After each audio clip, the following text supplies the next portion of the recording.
Dismas admitted he was a sinner. He was a convict. He deserved this punishment. Then comes faith.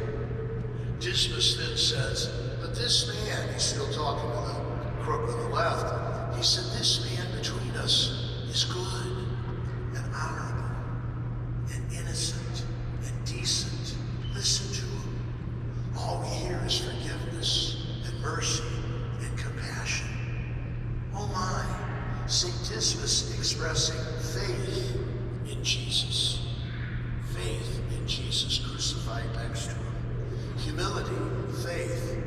Then St. Dismas teaches us about hope. Because he says to Jesus, please, Jesus, remember me when you come into your kingdom. I guess he had heard the soldiers taunting Christ for being a king, right? And so St. Dismas simply says, Jesus, remember me when you come into your kingdom. In other words, Dismas is showing hope for everlasting life. He's almost saying, boy, I've sure blown this life. This life sure ain't ended well. Here I am dying on a cross. But he expresses hope in asking the Lord, Christ our King, to remember him when he comes into his kingdom. And finally, everybody, humility, faith, hope, and love. St. Dismas teaches us love. How?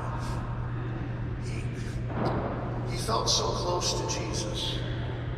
I guess he had such love for Jesus that he turns to him and says something that is revolutionary. He calls Jesus by his first name.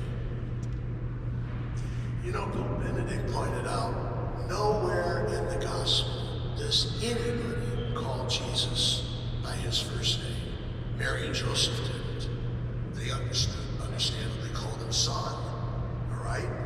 But the apostles didn't. They called him Lord, Rabbi, teacher.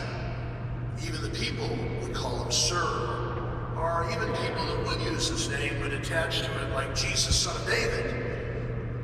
And here this man, Dismas, turns to him and says, Jesus. That shows that he felt close to him. He felt next to him. Jesus had been here to instill humility, faith, and hope and love. And at this last moment, St. Dismas feels love for him. He's a king whom we can address by his first name. As Dismas says to him, Jesus, Jesus, remember me when you come into your kingdom. Oh my, you see why I love St. Dismas, the good thief? He sort of represents all of us, if you think about it. All of us, hey, I hope I don't upset you. All of us are convicts. We've been convicted of sin. All of us are guilty. All of us are criminals. All of us deserve eternal death. When we exercise the humility, the faith, hope, and love of Jesus, we turn to Christ our King with those sentiments. And Christ our King pardons us.